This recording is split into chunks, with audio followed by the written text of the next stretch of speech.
country of the ancient world on the Mediterranean north of Palestine. The Phoenicians were great travelers. They colonized Cyprus, Rhodes, Crete. Cyprus, Rhodes, and Crete. Cyprus, Rhodes, Crete.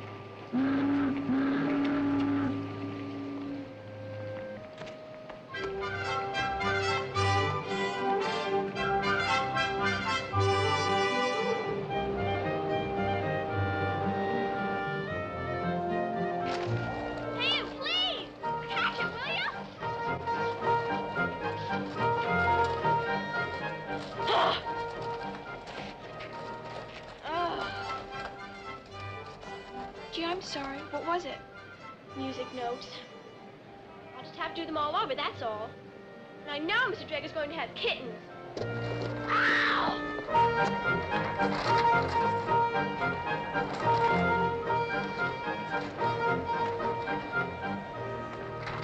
have a good mind to push it all in the river and let them throw me out again.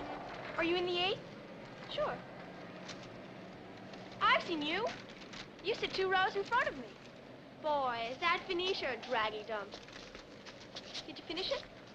I read some of it on the bus this morning, but not all of it. Were you really thrown out of here before? Not here. 2 other schools, though, in 1 year. For gosh sakes, what for? I'm unmanageable. You're new here, too, aren't you? Last month. You like it? They say it's the finest girls' school in the country. I don't either. Gum? Thanks.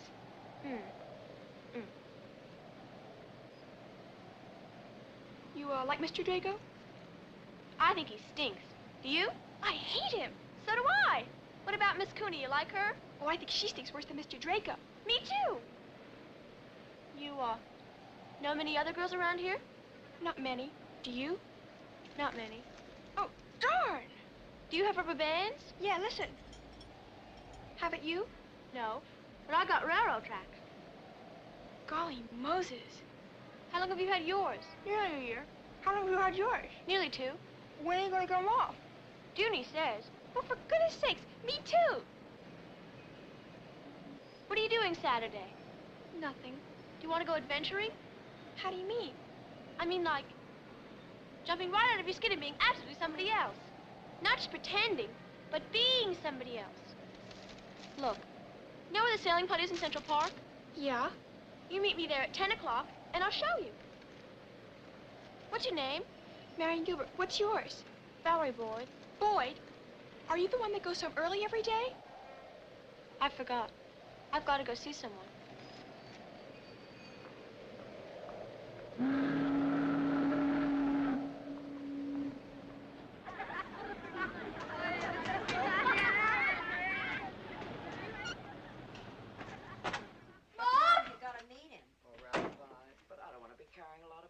Mom! Yes, dear? Hey, can I invite a friend for lunch some Saturday? Don't tell me you finally found a friend in that little snob hatchery. Well, merci very beaucoup. How long should I leave the curry on? I'd give it another 5 minutes. Mom? Oh, of course, dear. I've been hoping you would. I'd like to meet some of your little friends. Thanks. Better make it 10. Maybe she can go with you afterwards to Mrs. DePaul's. Oh, Mom, I told you I'm not going to that thing. Who's Mrs. DePaul? She's a cruddy old woman who runs a cruddy old dancing class.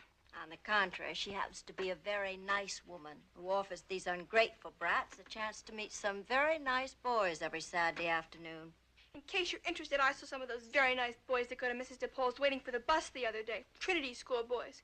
You know what they were doing, those very nice boys? What? Burping. Pardon? They were having a burping contest to see who could burp the loudest. You can't beat the upper classes for gracious living. Did you see these Italian shoes in the Altman ad this morning? I couldn't wear anything like that. Why not? I guess they're too pointed, huh? It's a good heel, though. What about that? They are rather like that.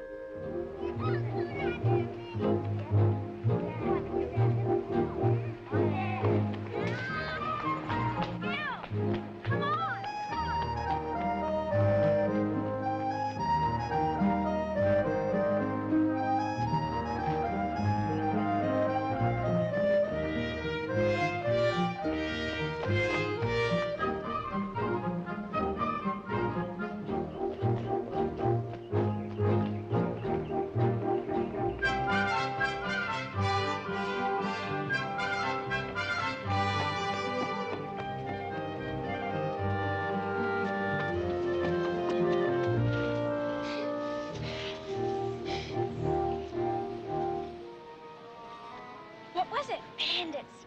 What kind? Chinese. This could mean death. Especially the two beautiful white nurses. Look. You think we can make it? It's our only hope. We must never be taken alive. Here's the poison. Hold it in the back of your mouth. And when they try to radish us, just bite down on it. And they try and what? Radish us. Why would they want to do that? Because we're two beautiful white nurses, silly. Come on.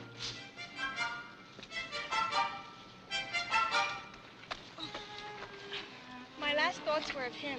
Who? Gregory Peck. Too old. Wait here, I'll scalp.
one thing I can say for my apartment. You don't have to sit on granite there. I'd be scared to death, Henry. Yeah? Well, I can tell you this for certain. We're a lot more liable to run into your husband in the middle of Central Park than we are in my living room. No, somebody might see us going in. I've never been out with another man before, so you'll have to give me a little more time. Then you mean that we're never going to be able to get together except on the top of rocks in Central Park? Darling, we don't want anything to happen that would spoil our friendship, do we? Oh. It's so beautiful the way it is, don't you think? Yeah. Then why don't we just keep it that way?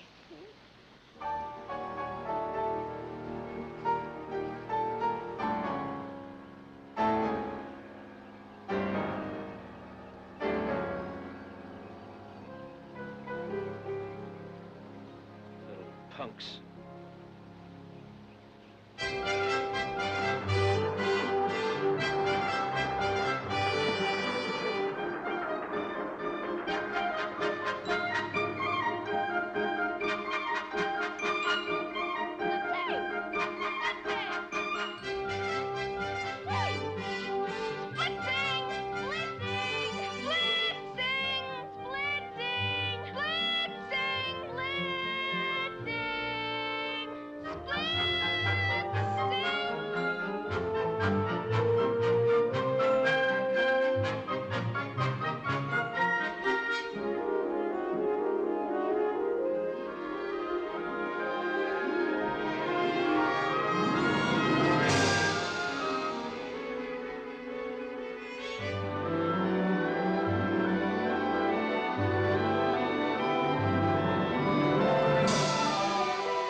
What's this? It's where I live. We splissed a kid. You did what? We splissed a boy on a bike. Never even touched him. Did you? I didn't. Is this Marion? I'm sorry. That's Emma, girl. Come on. Marion, I can't tell you how pleased we are that Valerie has a real friend now. Well, I'm very pleased to be your friend. She spends much too much time alone, or with adults, which is even worse. We'll talk later. I can't compete with her music. Thank you.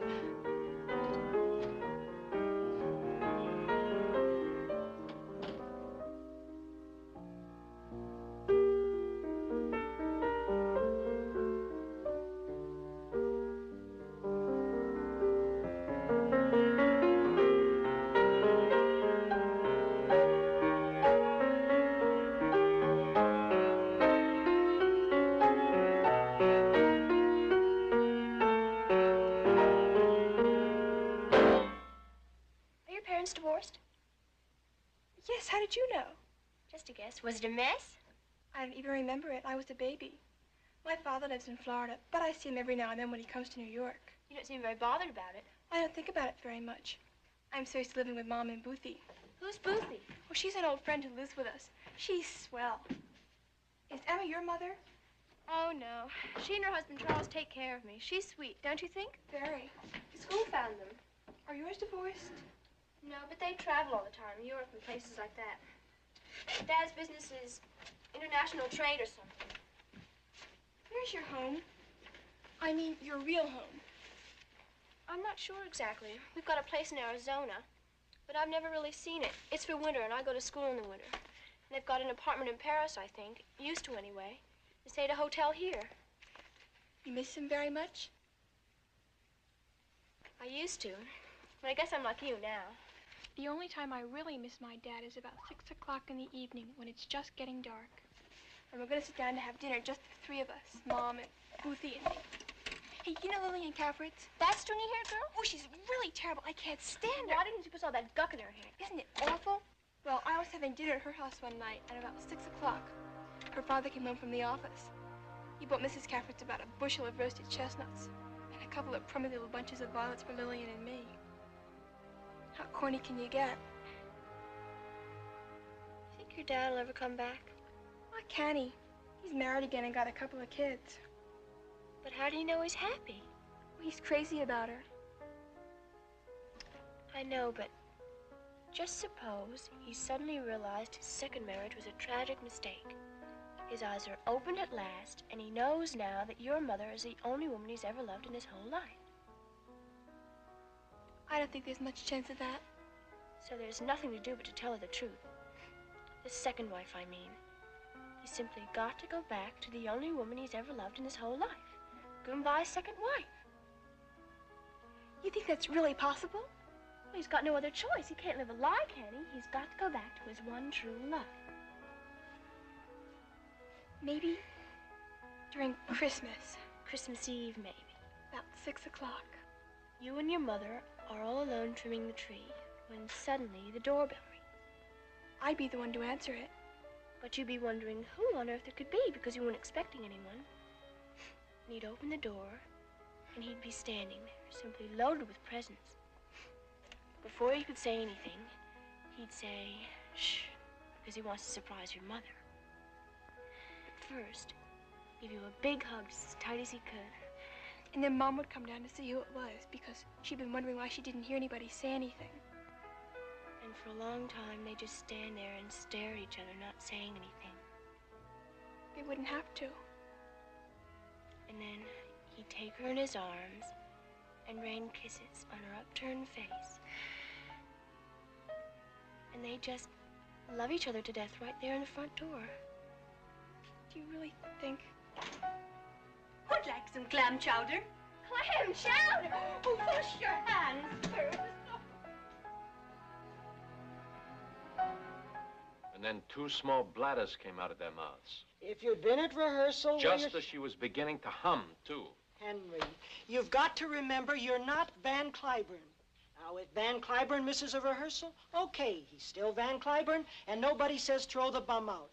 Not too much off the back. I tried to phone him anyway. But I feel I would be remiss in my obligation to you as your manager if I didn't inform you that, frankly, they're not prepared to take this understanding attitude toward a... well, let us say a non-Van Cliburn. What is it, Sidney? Now, look, Henry. It's unnatural, isn't it? You're in a little slump, that's all. Now, look at me. Can you see any difference? Now, be honest with me. Can you see any difference? On my mother's grave, Henry, you don't look a day older than when we played stickball in Brooklyn together. I will give somebody 1,000 dinars who can find one gray hair in my head, that's all. Henry, don't you understand what I'm telling you? You're in trouble. If I keep on telling them you're at the dentist, they're going to want to count your teeth.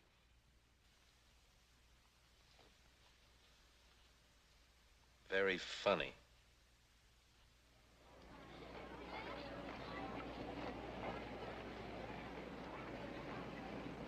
You seem to be pretty chummy with Boyd these days. Any reason why I shouldn't be? Not if you don't mind going around with somebody that's crazy.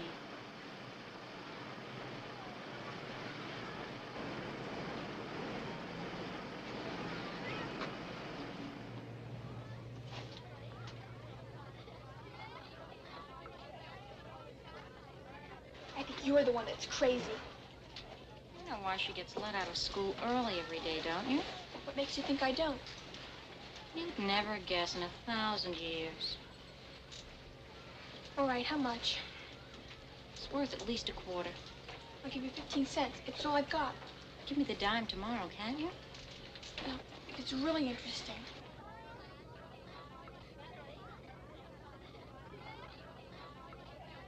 All right. The reason she gets out every day, she goes to a psychiatrist. You mean a doctor? Doctor for the head, for the mind. Who told you that? You might have told me it's absolutely true. The school knows it, of course, but nobody else is supposed to. Are you making this up? No, it's the absolute truth. Miss Cooney said that Boyd had come to her and asked her to keep it a secret. Miss Rollingman said she was right. The other aides might think she's crazy or something. But if I was that rich, she said anybody that wanted to could call me crazy. And then she said... Who said? Miss Rollingman said, in view of Boyd's marvelous IQ, she's a prize to the school anyway, even if she's a little difficult. What's IQ? Intelligent quota. If you're smart, you have a high one. If you're not, it's low. The way they talk, Boyd's some kind of a genius. Gosh sakes. And very, very rich besides.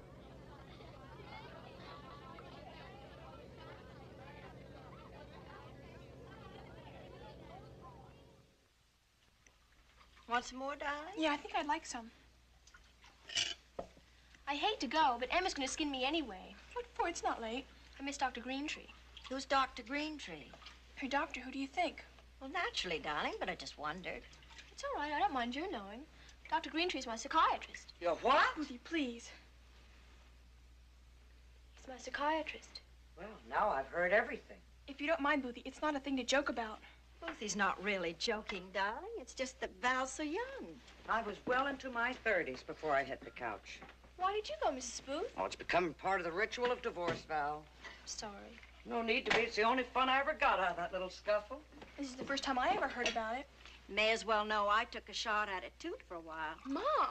We had to, dear. In those days, it would have been like not owning a TV set.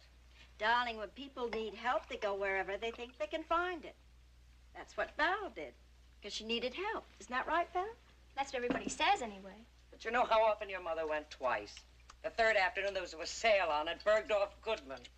That's not true. It was Lord and Taylor. You know the only reason I quit? One day I was telling this wizard one of the most delightful dreams, straight out of Henry Miller. I heard him snoring. Now, really, Boothie. My trouble was I couldn't dream. That's my trouble. Dr. Greentree gets so mad if I don't dream. I dream all the time. Now, you stay out of this. You're normal. Have you ever tried eating a bowl of chili con carne before retiring? That gives you nightmares, doesn't it? Honey, child, psychiatrists love nightmares. Hey, I tell you what, I'll give her some of my dreams. Say, that's a wonderful idea. You can tell him my dreams and then tell us what he said, and I'll get treated for nothing. And then you'll be one of us. That's right, 3 kooks and a hitchhiker. I've got to run.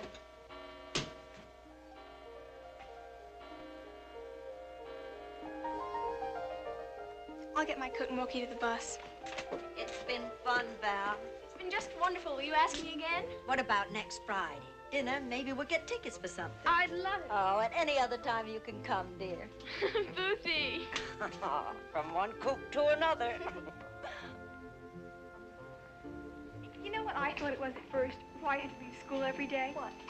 I thought maybe you had some kind of incurable disease you didn't want anybody to know about. You mean I was going to die? Maybe they'd given you only a year to live, even with daily injections. May I take your arm? Oh, and so young, too. They tried to keep it from me. At first, they told me it was just a bad cold. Did you try Mayo Brothers? Yes, they were completely baffled. What about John Hopkins? He knew even less than they did. I knew a girl who was dying once, and she lingered and lingered and lingered and lingered till everybody nearly went crazy. I have too many red corpuscles. You mean white? You sure? That's what I read once. I have too many white corpuscles. May we stop for a moment? Have you some Kleenex? No, but It's only a momentary faintness. here, try this pill. You are so good to me. You are my friend, and I am determined that your last year on Earth will be the happiest of your whole life. When's the year up? October 18th. What's this flavor? Chocolate. You like it? It's fabulous. You know what I hate most about this awful tragedy? Dying? No. It's being such a burden on everyone. But what can I do? Doctors have done all that is humanly possible, and yet I suffer day and night.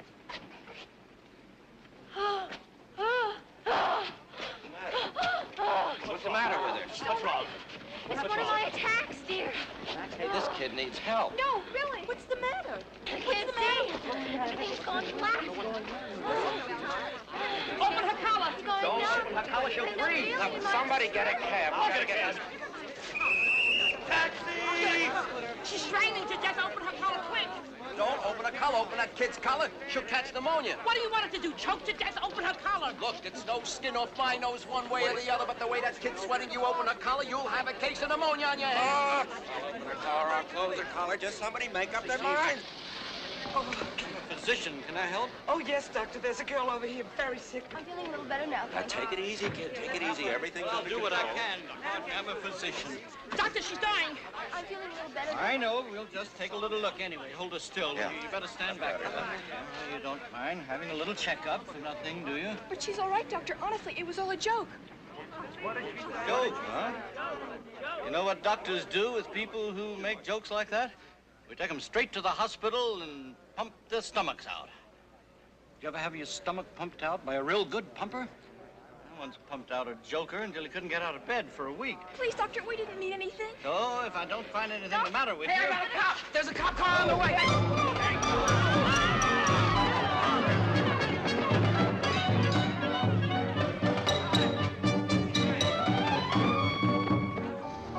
He's still at the office, my darling. You just talked to him on the telephone. He couldn't possibly be around here. I know, but... Girl. Look out!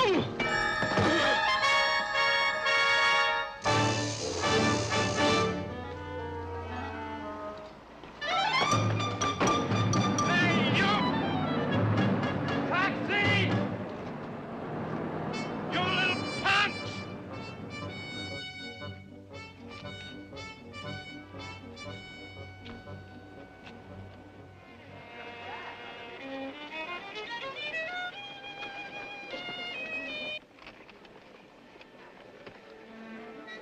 Someday we'll be coming here to see you, Val. Not me, I'm afraid. I'll bet you. I'm no musician, not a real one. Just playing the piano isn't enough. You have to have something special to be a musician, and I haven't got it. Just 10 more feet. 12 at the outside, and I'd have been home. Maestro? They don't like it, you know, when you don't show for 2 rehearsals in succession. So you don't see anything peculiar in the fact that they were the same little punks, eh? They live in the neighborhood and they play in the park. So what's so peculiar about that? But twice with the same dame. Well, how could it not be the same dame if the same dame's the only dame you ever go out with anymore? I tell you, Sidney, you've never seen anything like her. Nervous as a whippet. They're ready, Mr. Orient. All right, all right, all right. I think that next time I'll drop a couple of Milltowns in a drink next time. Hmm? Hey, what's this avant-garde stuff it says here? Sure, way out. It said it in the Times. No tune? Are you kidding? Hope I don't throw up.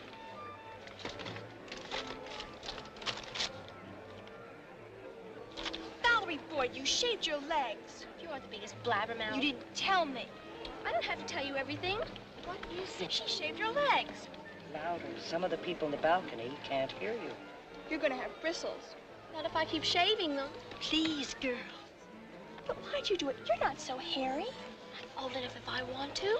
I mean, it's not as if you were as hairy as Caffrey's. Talbot's hairier than Caffrey's arms and legs. But it doesn't show so much on her. She's a blonde. A brunette always looks hairier than a blonde. Caffrey's is the hairiest.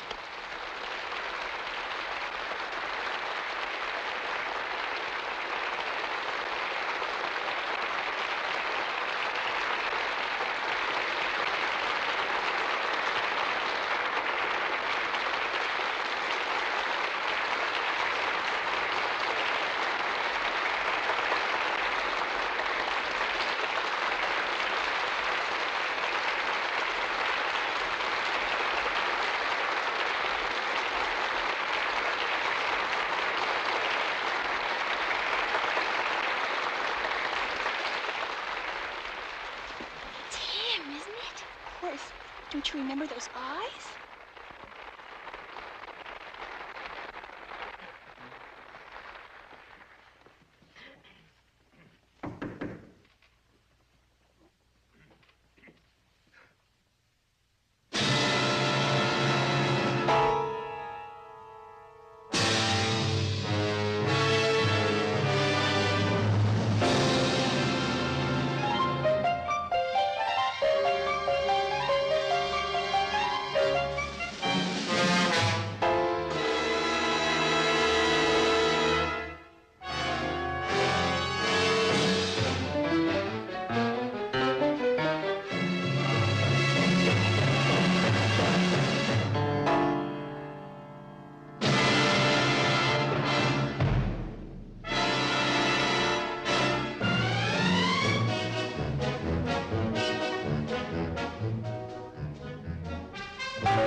music. What's that stuff Cole Porter writes?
That creep?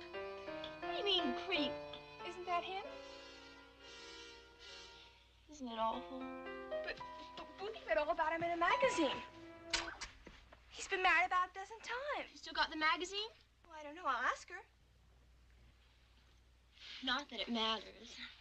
I love him anyway. I adore him. And you can tell the whole world if you want to that I, Valerie Campbell Boyd, love and adore the great and beautiful and wonderful Henry Orient. World without end. Amen. But look. No, you look. Isn't he absolutely divine? Hey, yeah, he really is cute, but I thought you said he needed practice. Oh, Gilbert, have you no soul? Of course he needs practice, especially on the scales, but this is love, Gilbert. Oh, my dreamy dream of dreams, my beautiful, adorable, Oriental Henry. How can I prove to you that I'm yours? What am I going to do, Gil? You mean it's real? I don't know what else. I can't eat, I can't sleep, I can't even think of anything else.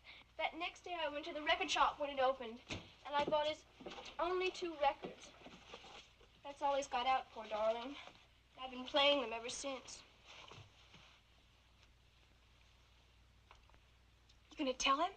Tell him? But you've got to, Val. He's got to know. I wouldn't dare. Why not? You're not a little child any longer, Val. We're both of us practically adolescents. And I'll bet you Mr. Orient would be proud to know you love him. You mean just walk right up to him and tell him in person? You've got to.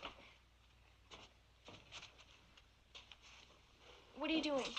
This is the most important thing in the whole world. But it's got to be a secret, hasn't it? It's got to be. They'll make a blood pact never to betray our secret, all right? Yeah. And we'll have a secret language. His language. The mysterious language of the Orient. That's it. A mysterious cherry blossom. Do we really have to draw blood? Of course, that's what makes it important. A blood pact means that we'll help each other as long as we live, especially in love. I'll help you now, and you'll help me later when I find my true love.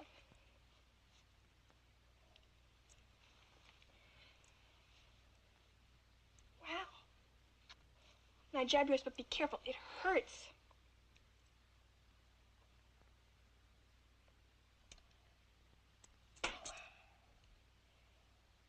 Okay, now together like this. While we take a solemn oath. I do solemnly swear that, What?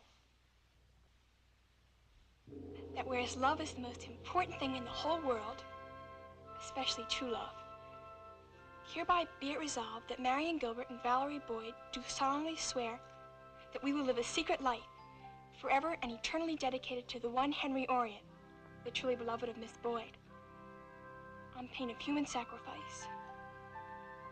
I do. And from this minute on, we will devote our whole lives, both day and night, except during homework, to the study of the aforesaid Henry Orient. His life both public and private. Where he lives and what he thinks about. Who he sees and what life means to him when he's not practicing his art.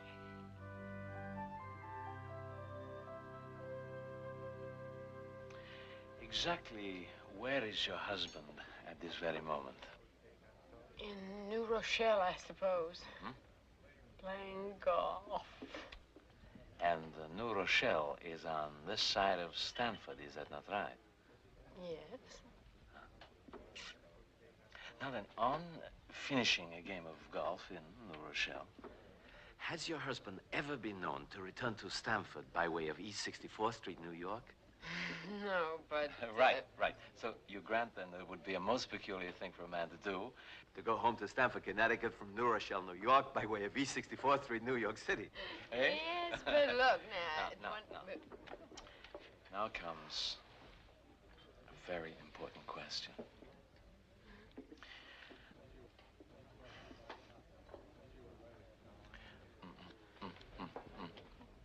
Does Paul know anything about me? No, but I was going to tell him that I had met you. No. My darling, that has never yet been known to lead to anything else but misunderstandings.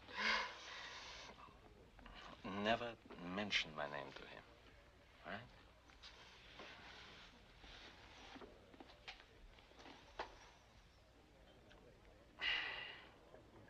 You want me to set your poem to music, don't you? Oh, so much. And why shouldn't you?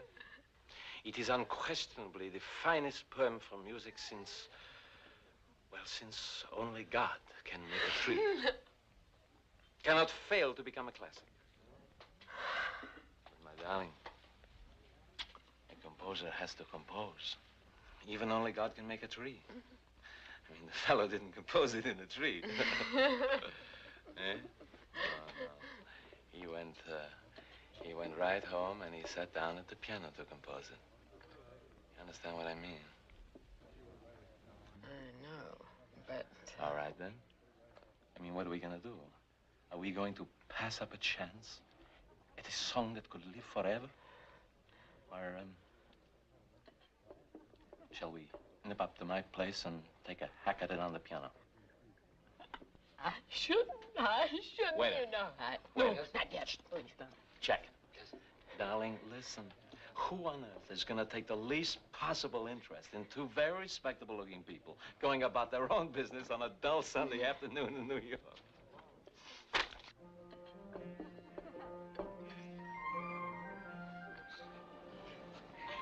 Put this down.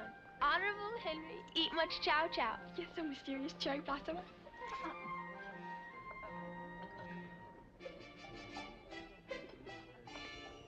Also, fairly generous. Let's slowly wait to keep yen yen. Yen yen? Change. They're getting up.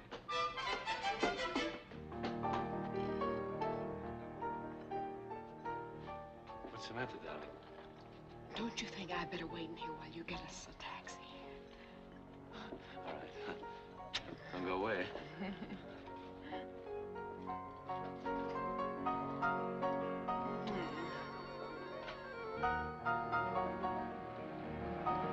taxi.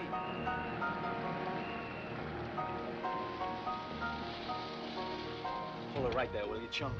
Won't be a second.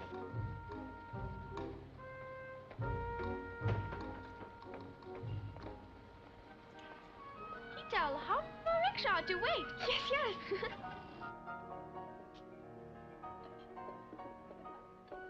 Hey, where'd the young lady go? She just ran out the back door. She just Yeah. ran out the back door? Yeah.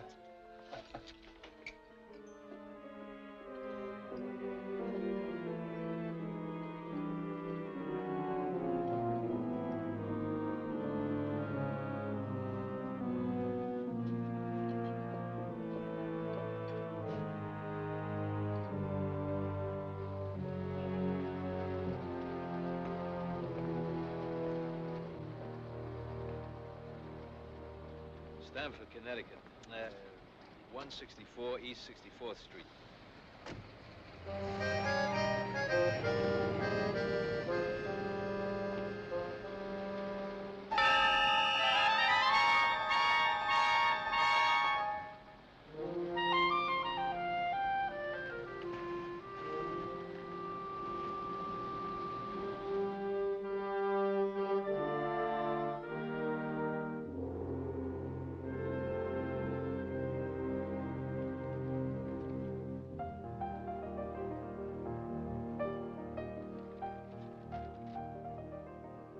This is fabulous, Val.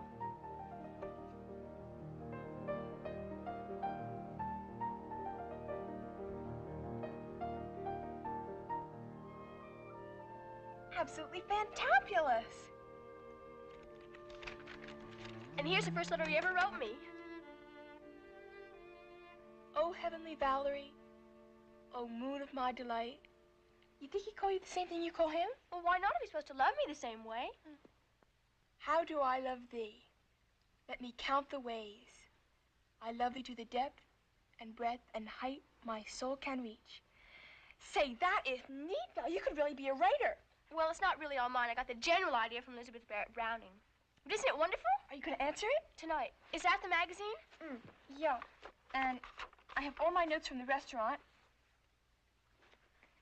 And the cigarette the waiter gave us.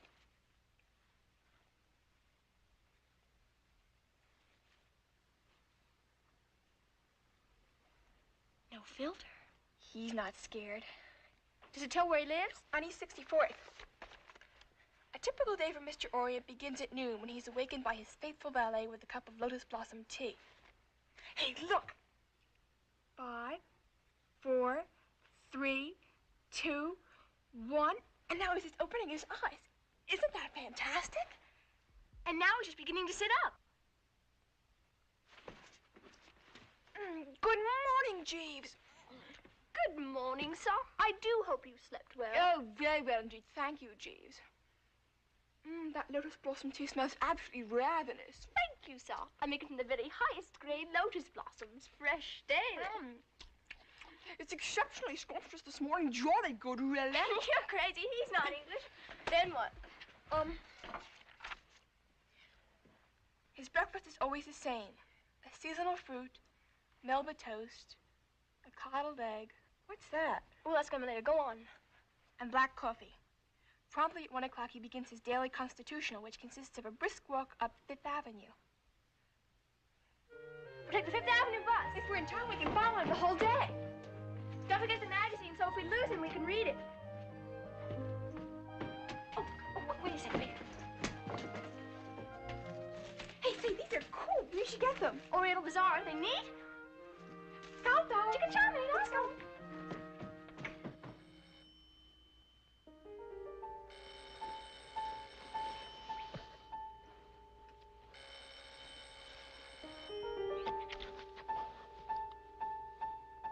Hello? Hello?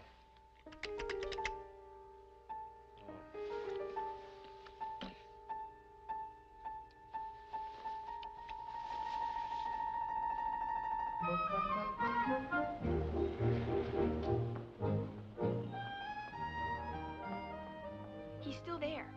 Did you talk to him? No, when he said hello, I hung up. He's got a very masculine voice, don't you think? Like Gregory Peck's. Hey, now look. If he doesn't come down soon, we'll buzz him again. Okay. I'll call him next time. Okay.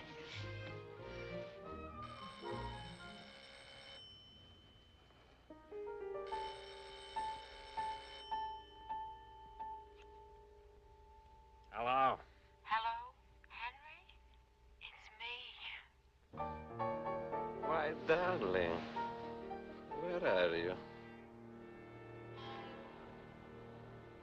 Hey, what are you kids hanging around here for? We're waiting for our mother. The note said they were going to let her out here. Let her out of what? Out of the car. They're bringing her back this afternoon, the note said. And this is where they're going to let her out. 64th and Lexington. What are you talking about?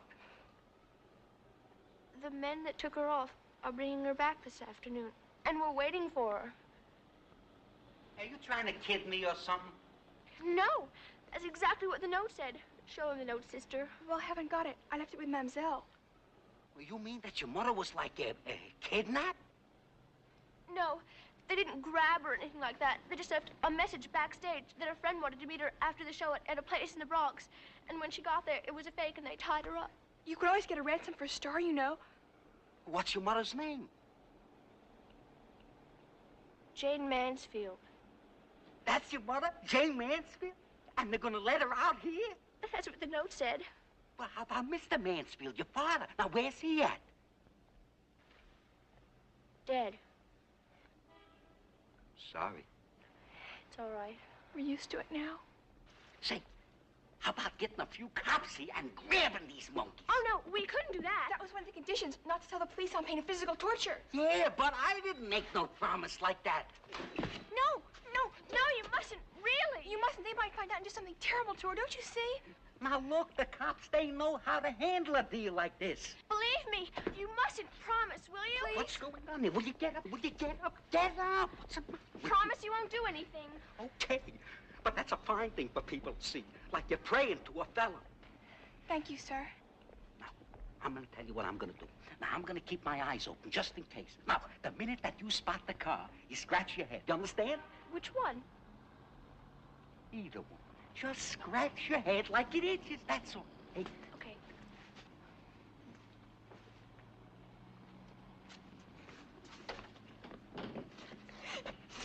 You know, you're gonna get us in jail again. Hey, give me the police department. Well, what time does this train leave?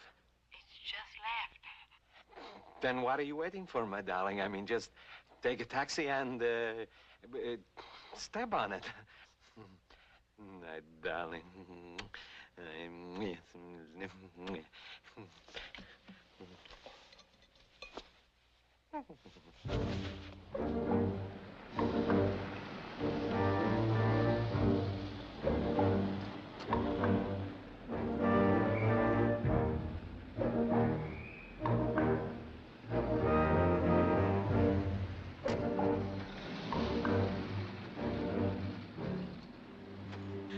Oh, Honorable Henry, if you only knew what your golden bells goes through for you. Who's Golden Bells? Me. I'm tired of cherry blossoms.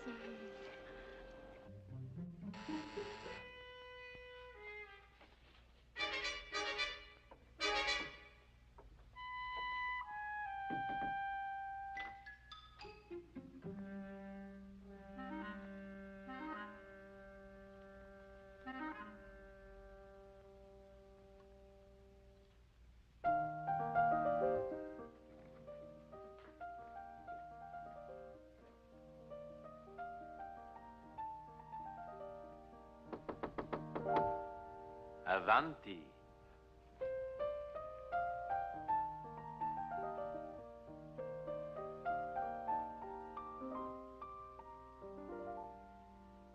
Shut the door.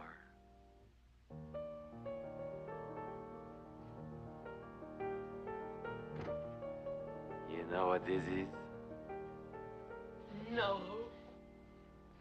You. Why don't you take off your hat and sit over there against the last rays of the sunset?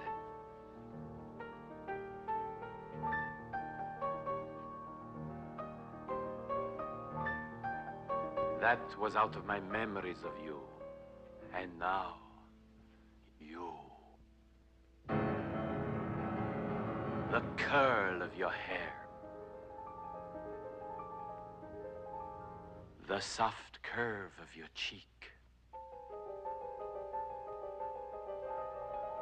The burnt umber in your sultry eyes.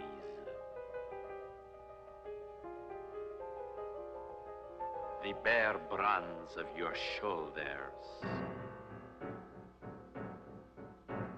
The sweet warmth of your throat.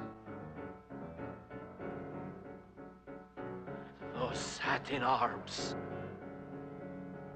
Twin palms.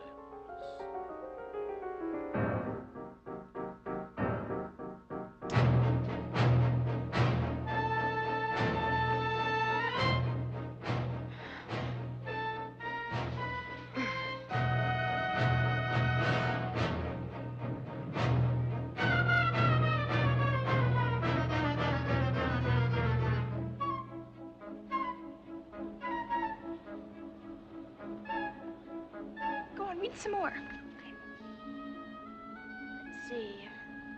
On returning from his daily constitutional, Henry Orient plunged into his work with the dedication of a truly great artist. Friends say it is not unusual for him to spend hours on end perfecting his technique. Gee. Please, I'm frightened. Play for me again, will you? I have a copy of my poem here.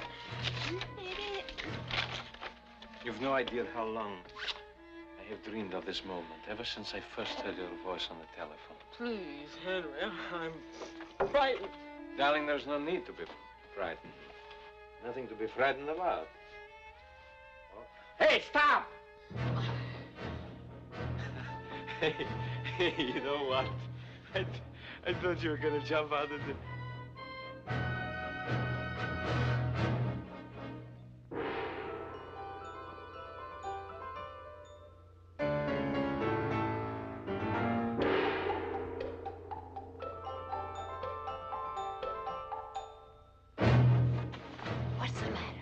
You see those kids?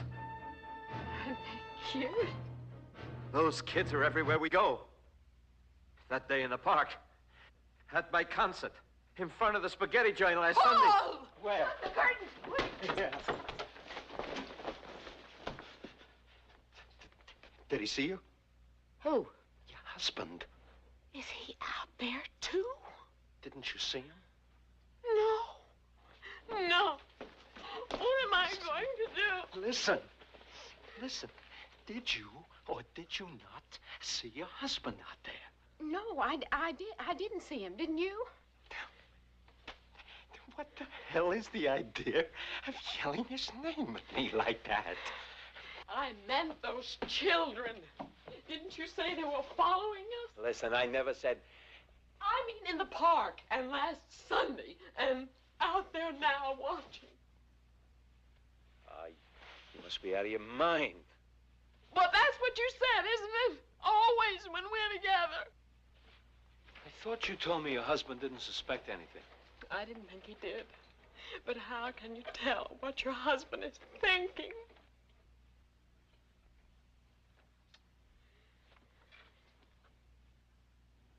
He's peeking, see?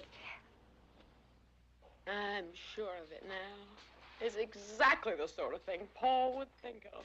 Little girl detectives that nobody would suspect. The nastiest thing I ever heard of, employing innocent little children to get the goods on your own wife. And the unfair thing about it is I haven't done anything. Not one single blessed thing. Unless you want to call it listening to music or something. Imagine being busted in on by a couple little punks like that. Once a man gets it into his head that his wife's been in another man's apartment, I mean, even in broad daylight, wild horses wouldn't interest him in the truth. Punks. No matter what I say to him, no matter what I say, he'll put the most sordid construction possible on it. He'll go absolutely stark, raving mad. I know it. Yeah? How big is he? I gotta get out of here, Mr. Orient. Is there a back entrance? There is, but you're not going to use it, Mrs. Dunworthy. You're going out of the front door so they can see you leaving. Are you crazy? I'm not crazy. You want them to report that you stayed up here all night and have him come up here with a gun after me or something? No, no. You're gonna go straight out of the front door as if you owned the whole building. So if they do happen to turn in a report, you can draw their attention to the fact that you were hardly up here long enough to get... This must not be a typical day. Should we try again next Saturday? What about?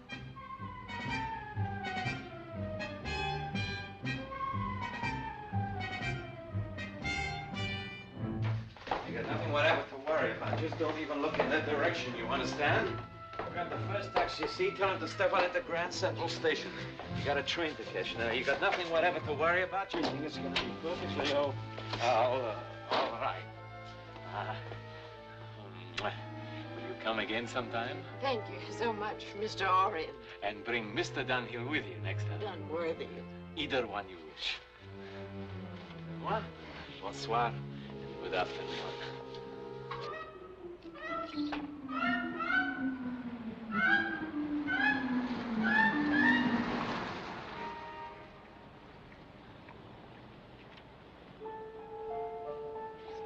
Val, no!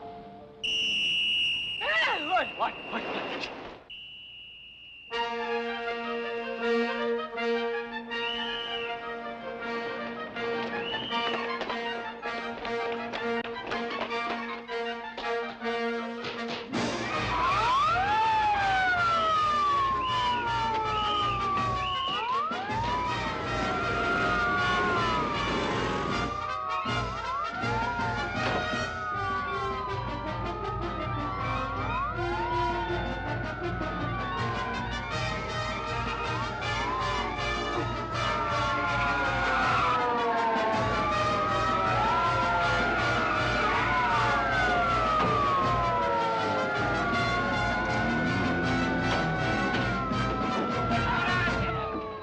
Mansfield? Jane Man.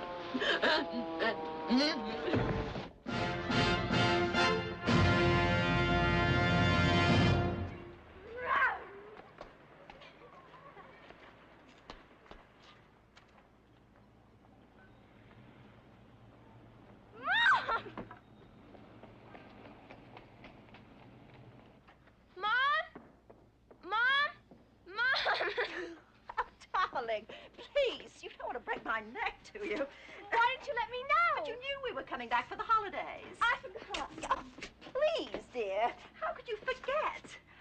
My goodness me, but you've grown. I never would have known you.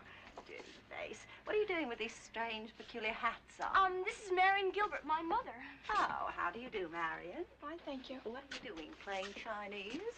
Where's Dad? He had to go straight to the office, but he's going to come back for dinner with us. How would you like the Four Seasons? What?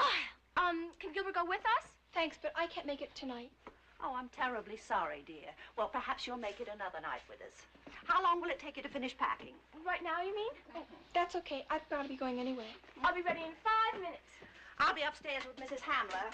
And don't waste time, darling, because I've got some people coming in for drinks at 5 o'clock. Goodbye, Marion, dear. I know we'll be seeing you soon. I hope so.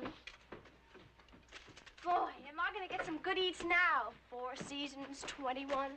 That's the only kind of place they go to, you know. And some place where everything's on fire and they bring it to the table. I may get the gout. You're not coming back here, even at night?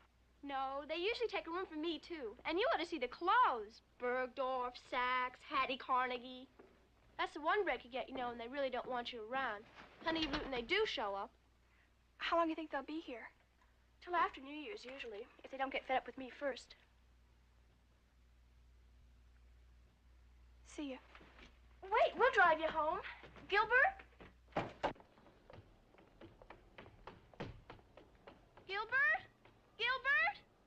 Mrs. Ford, what should I do about her laundry? Well, if you don't mind, send it over to the hotel. We're at the Melton. Oh, yes. Oh, darling, didn't I ask you to hurry? I'm sorry. Well, what is it? Nothing.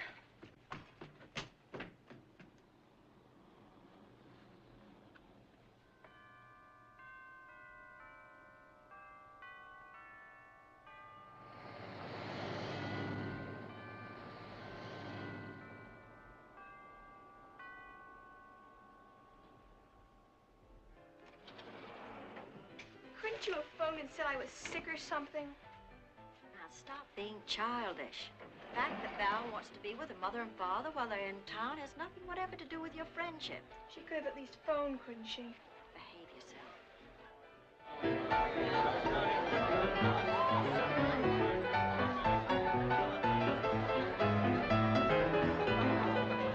Merry Christmas, everybody. Hello, I'm Valerie's mother. Hello, Marion. How are you? Miss Gilbert, isn't it? This is Mr. Boyd. This is Mrs. Gilbert. How do you do? And this must be Lucy. I knew it. Yes, won't you all come on in and have a drink? It's so sweet of you to spend. Darling! How perfectly lovely that you could come. We have some absolutely fascinating people for you to meet. Very strict around here. Mrs. Gilbert, I missed you. We missed you too, you little scamp. Hi, Lucy. All those big feet pounding up and down the stairs. Won't you come and meet our guests? Will either of you ladies be traditional with me and have an eggnog? Or is it going to be martinis for you, too? No, I'll be trad, Dad. Where's the bowl? I'll get one for each of you. Thank you. Say, aren't you wearing stockings? Sure, ever since I got here. Come on out on the terrace. I've got something to tell you. But how do you keep them up? Mrs. Gilbert is the mother of one of Valerie's little school friends. Just a smidgen high on that hideous little inch. Comment ça va, Miss Manhattan? What do you wear, some kind of corset? Garter. See that fellow playing the piano? Let me see. Doesn't it cut? Of course. His name is Joe Daniels, and I had a date with him. But for gosh sakes, he's as old as the hill. Over 30 easily, and he's married, too. Where was his wife? They're busted up, but still married. Did you neck? Here, girls. Just don't gulp it down, huh? Thanks. Oh, one other thing. Don't do any more driving tonight. He's cute. He's sweeter than he used to be. Did you neck? It was a trap's crazy. I asked him to lunch there. You mean, you made things to eat? Look, you've got to promise not to say a word about this to anybody ever, okay? Of course not. Don't you remember we've got a blood pact? On the bones of your ancestors. I do. Okay.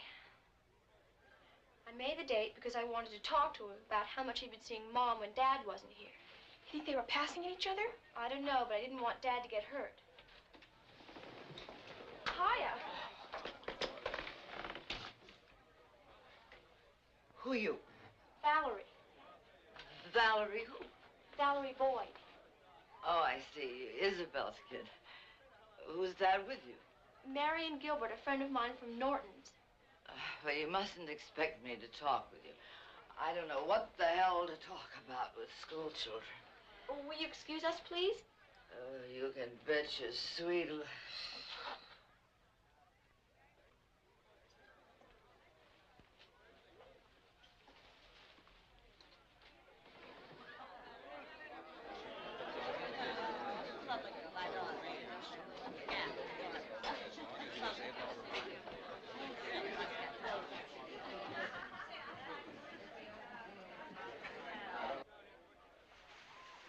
My room. Have you told Dr. Greentree about it? Think I'm crazy?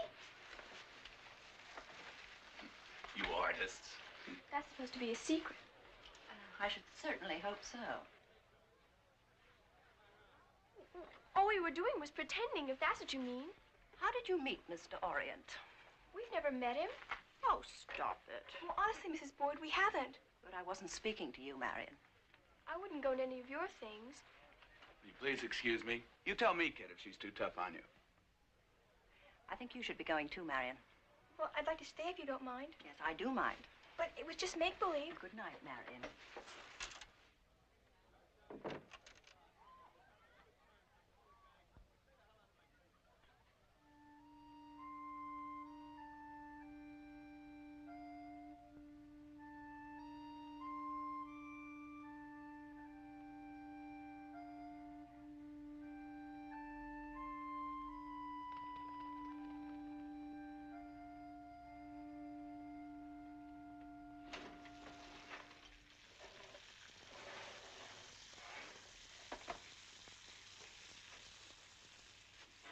don't you call her, darling, and see if she can come? I tried, but the operator says they don't take any phone calls before noon. What about the gifts? They gave them to her last night so they could sleep late this morning. That's the sort of thoughtfulness that never would have occurred to Mr. Dickens. We'll set a place for her anyway, just in case. They'll never let her out today. Hello? This is Isabel Boyd. Oh, good morning, Mrs. Boyd. Can I come to Belmont? Can I? Good morning. May I speak to Valerie, please? Valerie's not here. Are you sure? Well, just a minute. Mrs. Boyd's looking for Valerie. Have you any idea where she might be? I'll bet she's run away. No, we haven't heard from her this morning. You know, Mrs. Gilbert, if Valerie is there, it would be a mistaken kindness to try to cover up for her. I've told you. She's not here, Mrs. Boyd. I'll bet she comes here. I hope so. But you'll have to call her mother at once, you know. Oh, sure. I mean it, the minute she gets here. I understand. What a dreadful woman. I'm sure she's there, and that woman is lying about it. I'm afraid I don't think you handled the situation very well, Liz. You didn't see the book. No, but don't all young girls begin to dream about romance at that age? If she can find it to dreaming. That's ridiculous. You mean trapping Joe Daniels into a date is only dreaming? I think the less said about Joe Daniels, the better. Well, what's that supposed to mean? If we don't hear anything by noon, I'm going to call the police. This is really something new. Such concern for a child you don't even think is yours. No, that's not what I said, I said once I wished I could be sure. But that doesn't matter anymore. It's just an unimportant technicality. I'm going to get dressed.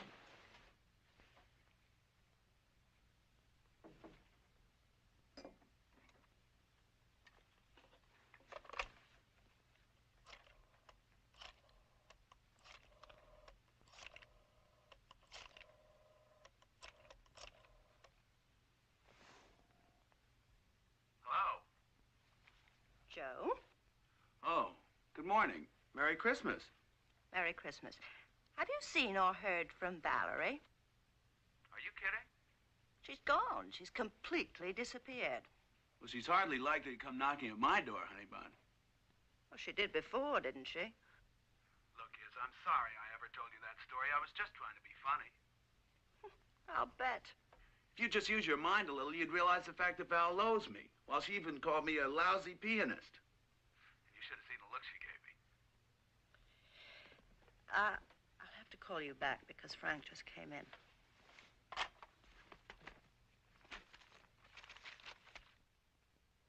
No cloud above, no earth below, a universe of a sky and a snow.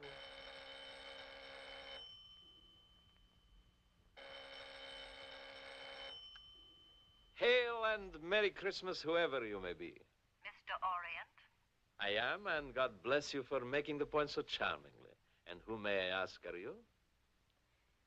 This is Mrs. Franklin Boyd. Well, Mrs. Franklin Boyd, you are the possessor of one of the most angelic voices it has yet been my pleasure to listen to. Speak on for me, will you? I am Valerie's mother. I know she's there. May I speak to her, please? Mr. Orient, I told you I wanted to speak with my daughter. If you don't put her on the phone immediately, I shall call the police. Before you do something you will later regret, may I first tell you that your daughter does not happen to be here. Do you happen to know how old my daughter is, Mr. Orient? 14. Mrs. Boyd. Yes, I think that's all the police will need to know, Mr. Orient. Mrs. Boyd. Mr. Orient? Mr. Orient! Hello, Mrs. Boyd. Mrs. Boyd.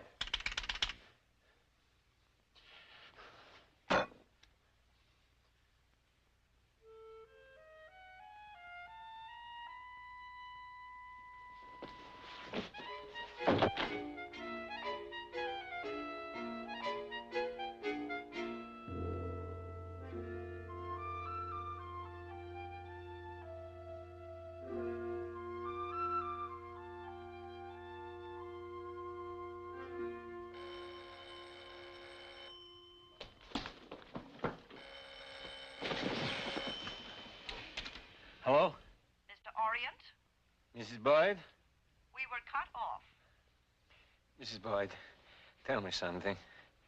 Does your daughter ever dress like a Chinaman?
Mrs.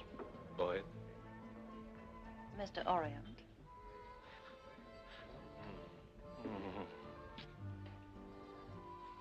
Won't you join me?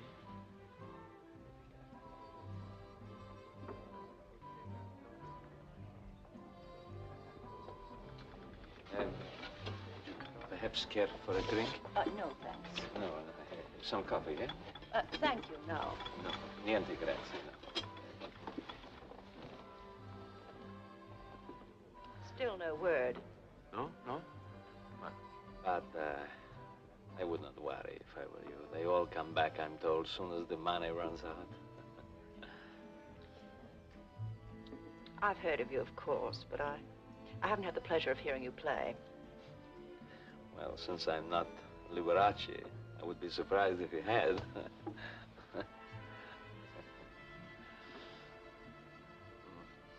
You know, you puzzle me, Mrs. Boyd. Oh? In what way? Remember I mentioned your voice on the telephone? Yes. And you told me you didn't sing. No, I don't. I see. Have you ever been on the stage? No. Oh, well. Strange, because I have a very good ear for voices. 9 times out of 10 tells me, well, almost everything. After hearing yours, for example, even over the telephone, I could have entered a room that was full of women, and I could have walked directly up to you. That is remarkable. But I would have been wrong. Oh, why? Because I would have walked up to a dark woman. Dark and sultry. Like one of Sargent's at Warden Beauties. And that is what puzzles me.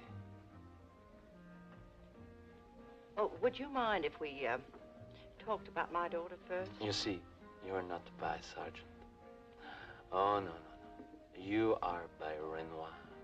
Oh, yes. Définitivement Renoir. Have you ever seen his Girl in April in the Frick? I'm sorry, Beautiful. It's all rose and gold. Golden hair, golden sunshine. Golden girl smiling in a rose garden. You're a nymph with a sultry voice.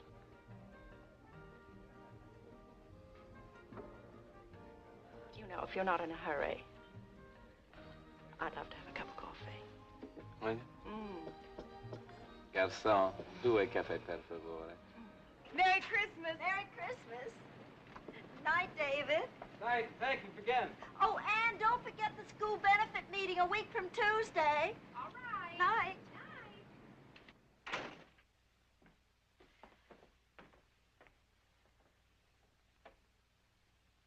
Why don't you call again and see if they've heard anything? Okay. I can't imagine where she'd be if she didn't come here. She's probably riding around the subway, poor kid.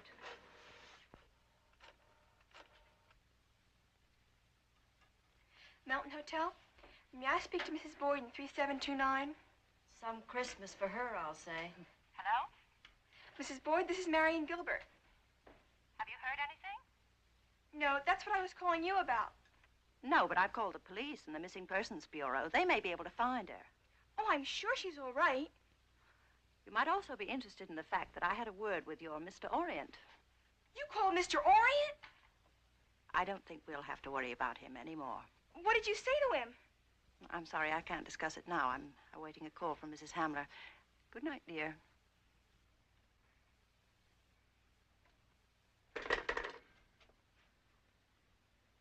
I don't care if she is her mother. It was a crummy thing to do. Poor Val. She really loves him very much, you know.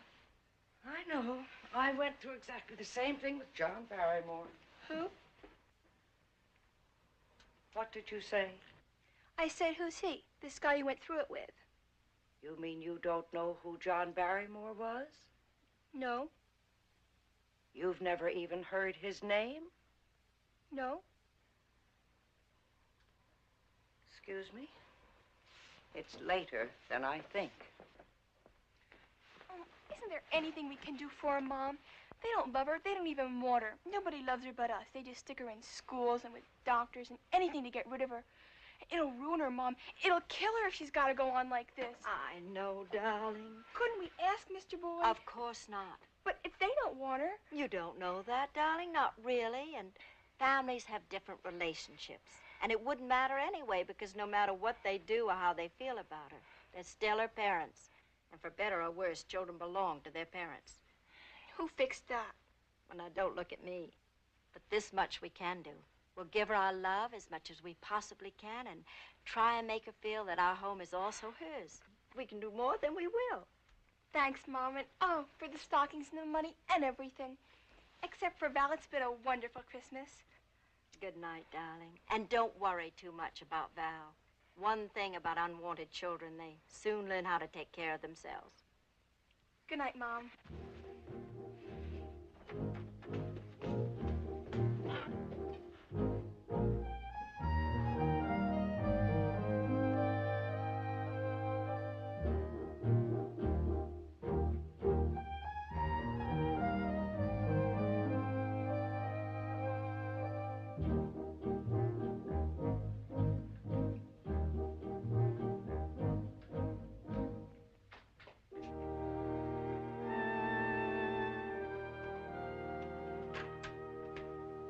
It's okay, it's me. Did you bring anything? I'm starving. Holy cow! If you'd let me tell Mom, you could have some cranberry sauce, too. No. No matter how nice they are, they all belong to the same club or union or something. And the minute it's about a daughter, boom, straight to the telephone. You heard anything else? They've got the police after you. For what? Just looking. Missing Persons Bureau. How do you like that? Maybe they'll drag the river. And maybe we could watch them. And if they find someone else's body. Oh, I talked to your mother, too. I bet she's burning. She said she talked to Henry. You really think she did? That's what she said. What did she say? She wouldn't tell me, but it sounded like she rolled him out. Oh, no. I didn't think you cared anymore. I didn't think so either, but I still think about him a lot. What he must have thought. Probably that she was crazy. Can you imagine him trying to figure out what on earth she was talking about? Somebody take her away before she starts climbing up the wall. I guess that's the end. Goodbye, Henry, darling.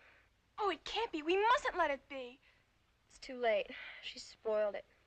Hey, wait a minute. Where's the Bible? Right here.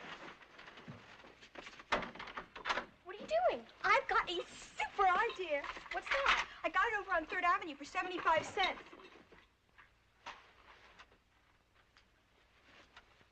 What is it? The eternal flame of the Garden of the Gods. Turn off the light.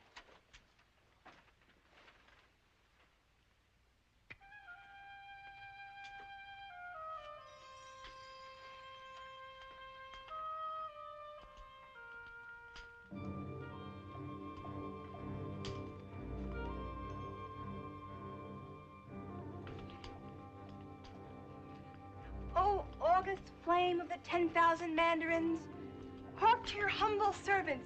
Come on, kowtow to it. Oh, moon of my secret heart, speak to your worshipful cherry blossom. Golden bells, I'm cherry blossoms now. Speak to your worshipful golden bells, oh moon of the glorious apricot. Give us the wisdom of mysterious Orient, oh mighty king of the Kong.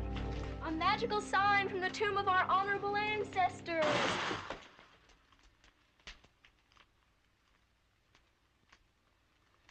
Golly Moses. The honorable gods have spoken.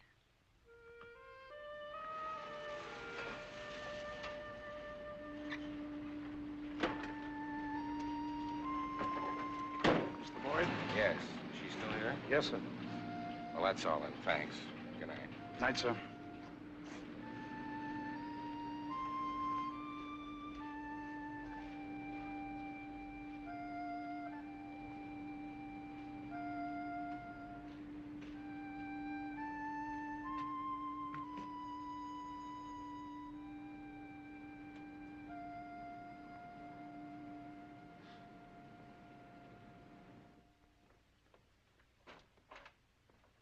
Who is it? Mrs. Gilbert? Yes? It's Frank Boyd, Valerie's father. Oh. I apologize for this, but could I come in for a few minutes? Why, yes, of course. Thank you. I promise not to keep you too long. Oh, it's not late, really. We just finished cleaning up. Can I fix you a drink? Thank you, if you'll join me.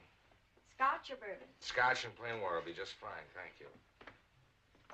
It's about Valerie, of course. Is she back? Oh, that's all right. I know she's here. Oh, no, I wouldn't do a thing like that. Why, I would have called Mrs. Boyd at once. You really don't know, do you? Well, I know she's not here, if that's what you mean. She came in through the basement. A man from the Missing Persons Bureau was watching from across the street. There's no way out back, is there? No. Well, then she's still here. She's probably hiding in Marion's room. That little... No, please. Not yet. I'd like to just sit for a few minutes, if you're sure you're not too tired. Yes, of course. I can see why Val considers this her real home. The only one, in fact, she's ever known. I can't think of a more shameful thing for a father to have to admit. People can't always control their circumstances. No, not always. Val knows you have to travel a lot, and she's really very understanding. Much more so than you realize. That's what I'm afraid of. In any case, let's not worry about that. The little lost lambs are home again. And that's all that matters. You're right, and I apologize. To the return of the prodigals. I'll drink to that.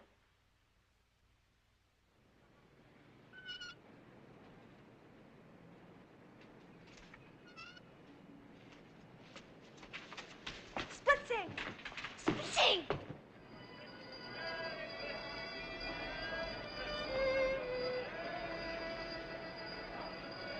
Please be careful.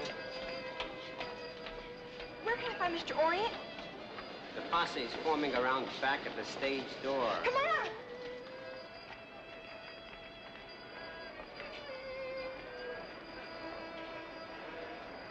What's the matter? I'm scared. That's all right. I'll talk to him first. What will you say? How about explaining we'd like an appointment to apologize for your mother? That's wild! Why don't you stick to chopsticks, you bum? You better take some lessons. Who told you you could play? Where do we get our money back? Get out of here, you're a nothing. Why don't you go back to Beulah? if you didn't practice? Come on, we'll try PJs. Are you sure he comes here every night? After every concert, that's what's said in the magazine, to unwind. Wait here.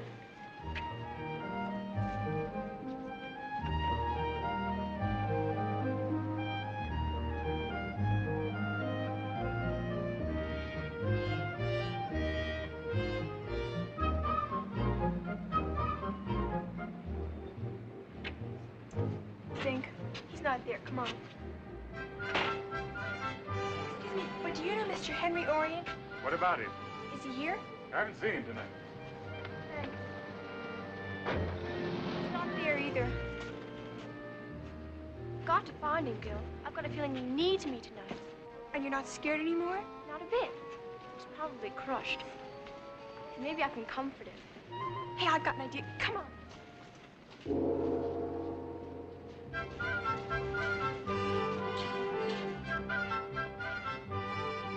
He's not back yet. In a way, you know, I'm glad it happened, even if it was his own fault. Because now maybe he'll appreciate my understanding and sympathy.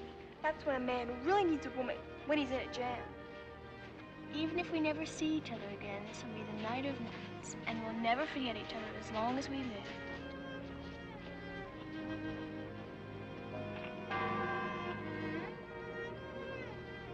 They'll kill us if they ever find out about this.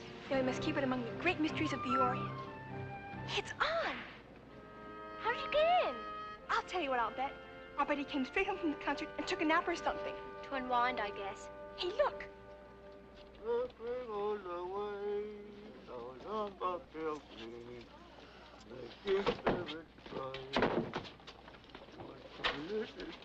Come on!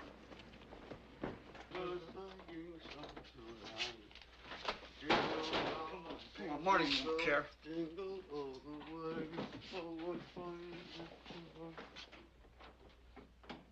Come on. Wait. What are you gonna do? Exactly what we said.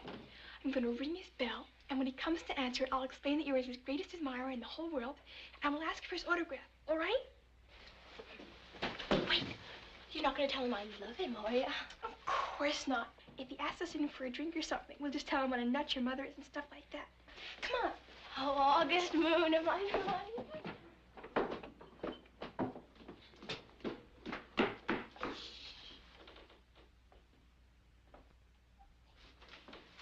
I'll ring the bell.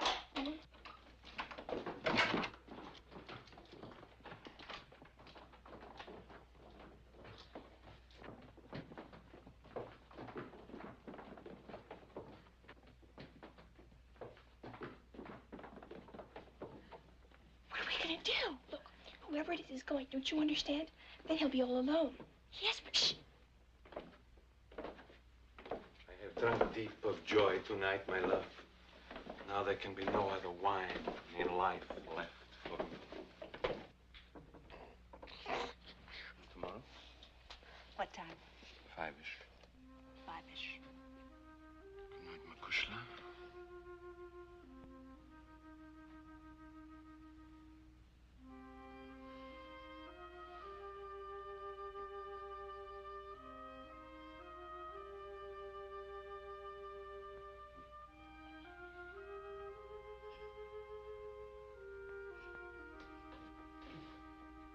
Adema, carissimo.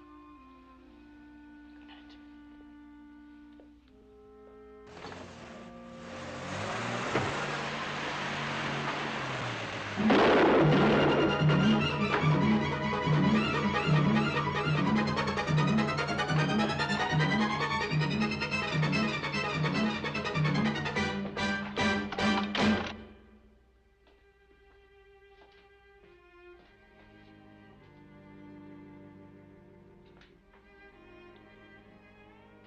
Val? Come on, Val. Don't worry, Val. I'll never tell anybody. Honest.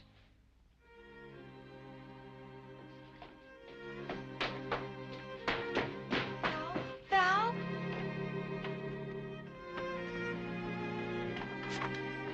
Val?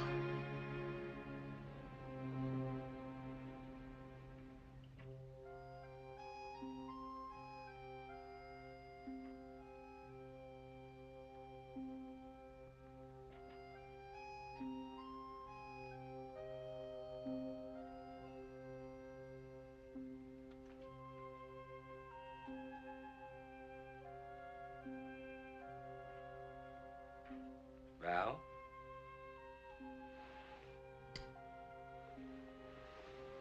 Are you all right? Yes, sir. Hey, you caused us considerable worry tonight, you know.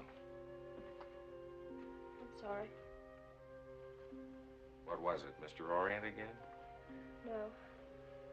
That's all over. Well, I should certainly hope so. Where were you?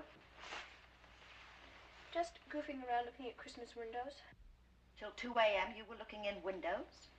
Along Broadway and Fifth Avenue. You don't really expect me to believe that. I'm sorry. And is that all you have to say? I don't think we ought to go on with this tonight.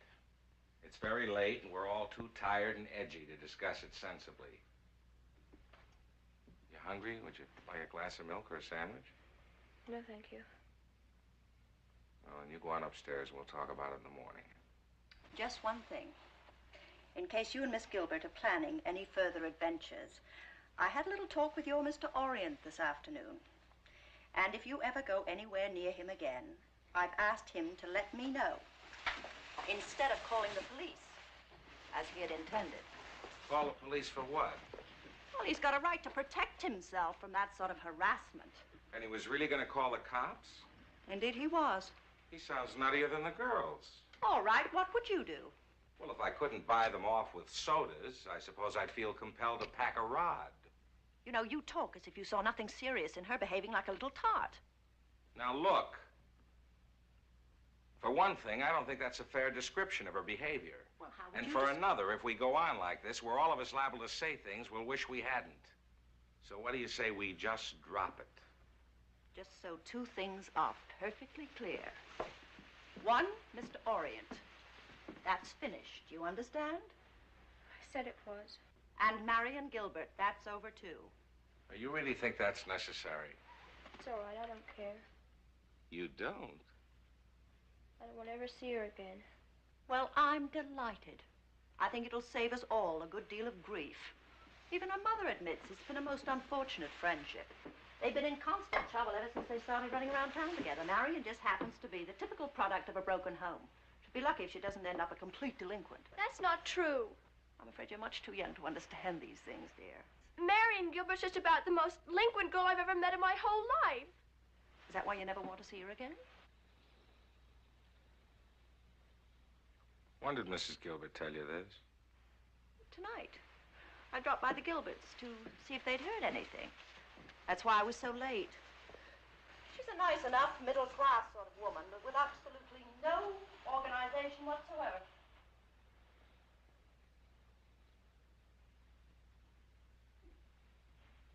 She can go to bed now, can't she? Yes, of course. Good night, dear. Good night, darling. Right, sir.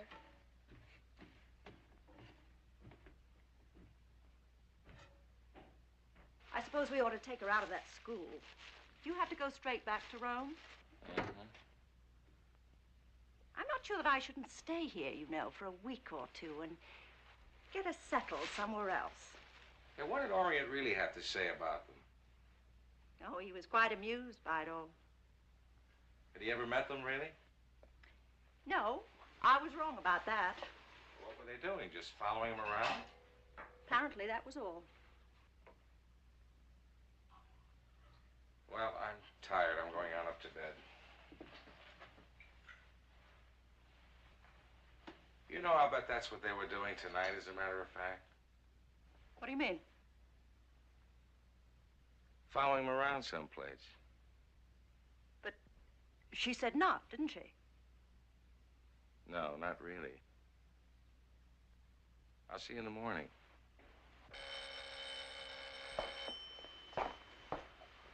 Hello?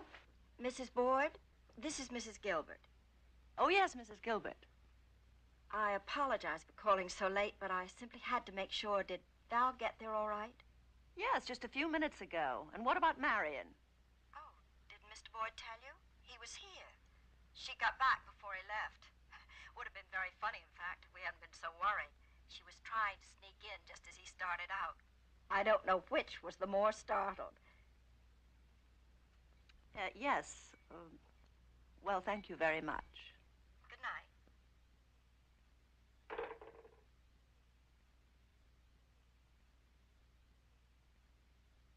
was stupid of me. I stopped at the Stork Club for a nightcap with some friends.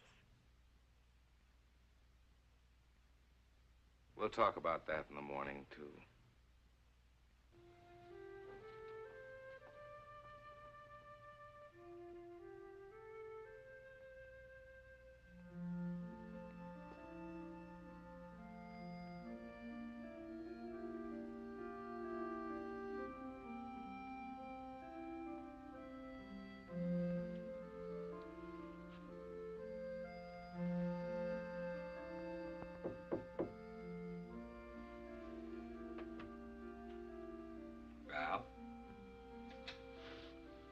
Yes, sir? May I sit with you for a few minutes? I'd like it.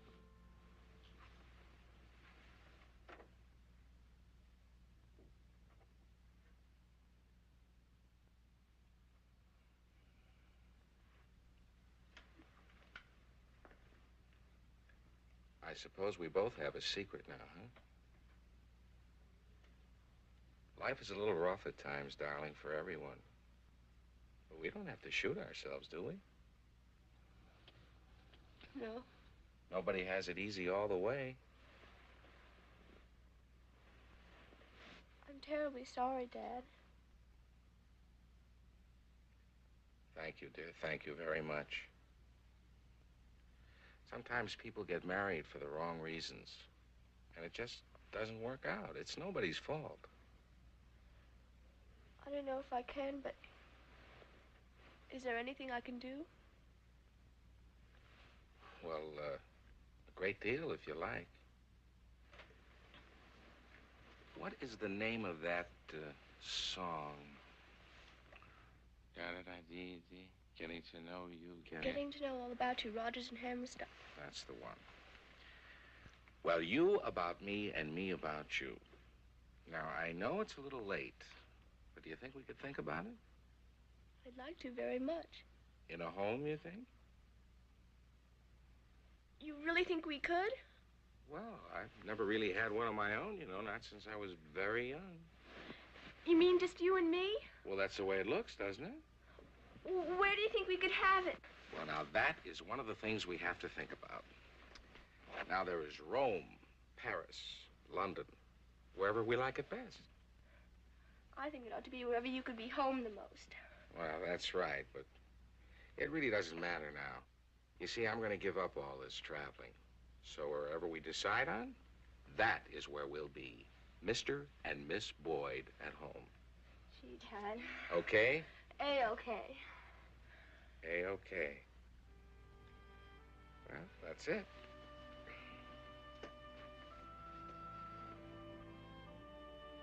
And for a starter, is there any reason why you shouldn't fly to Rome with me tomorrow?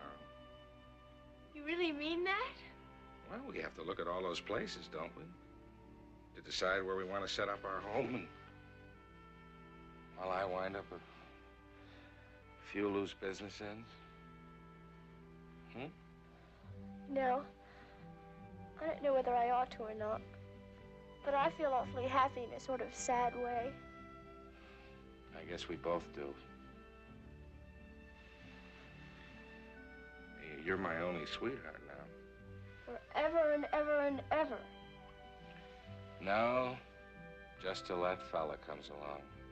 Well, that's what I meant. But I'm not in such a hurry now. I'll bet.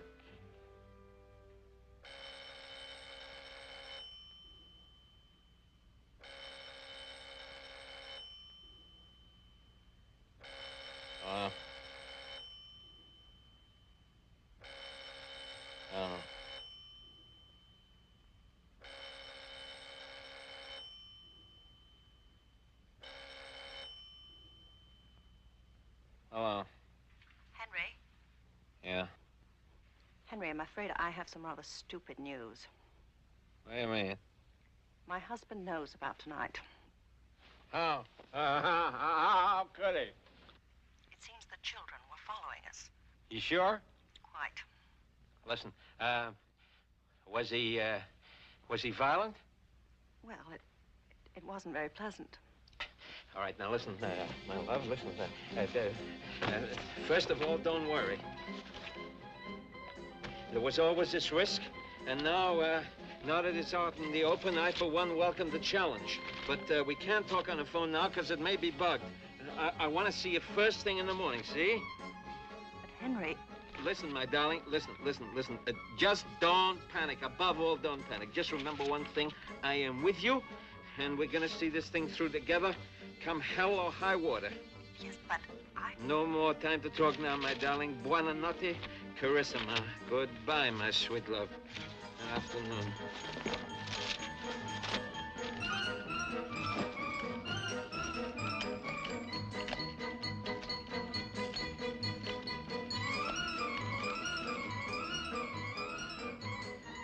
Hello.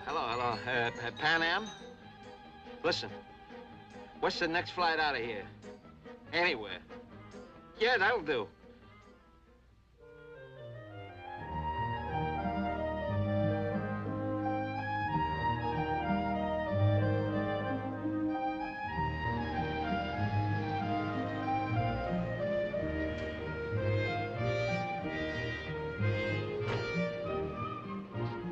Well? What if she doesn't want to see me? I doubt that. You come with me? Well, of course. Come on.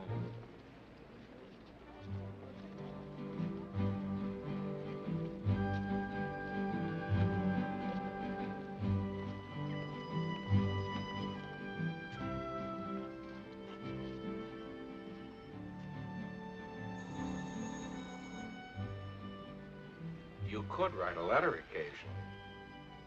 I didn't know what to say. I was too embarrassed. Val, darling. Oh, come on in. Look who's here. I can't believe it. Marion. Oh, how wonderful. We thought we'd lost her. Not likely. We're here straight from the airport. Marion. Nice to see you. She's probably up there doing her homework with the door shut. Why don't you go up and surprise her while we senior citizens have a drink, okay? Are you sure it's all right? Are you kidding? Go on. Hey, Marion. Yes? Marion! What is it? Hi. Hi. Your hair's different. Yeah, I did it myself. You like it? It's cool. Oh, you look wonderful. Come on up. I've got so much to tell you. Is that a Paris dress? Are you kidding? Bloomingdale's. The whisper of little feet on the staircase. Scotch and plain water, isn't it? What a memory. Won't you sit down? Thank you. Now, let's end all this suspense. Are you back here to stay? We've taken an apartment on 70th Street. And the Hamblers, Emma and Charles, are going to take care of us. That's wonderful. And I am absolutely petrified with fear. Of what? At my age, to take on a 14-year-old child and all her shenanigans, all those crazy jams they get themselves into, maybe I ought to see a doctor. You won't have to worry about that anymore. Why won't I? Because that's all over now. All those wild flights from reality into their own private and secret world. That's all over and done with. Well, that's a relief. We now face real trouble. There were some real cute boys there, American embassy families. But it was a real drag until somebody turned off the lights. What's that? Oh, midnight surrender. It's for the eyes. It glorifies them and brings out the highlights. Well, what happened then? Oh, brother. Heavy stuff? You should have heard them. And you really necked? Sure, everybody did. Haven't you yet? Honestly, the way they watch you around, you'd think we were criminals or something. Oh, but there's a boy at Mrs. DePaul's. He's simply fantastic. He's so gorgeous. How old? I don't know, but he's shaving already. Who's the boy you necked with? Somebody said his name was George. What's this? Oh, that's some gook I picked up by mistake. It's to remove whiskers. You know what I like? What? A mouth like a crimson gash. Hey, that's a cool idea.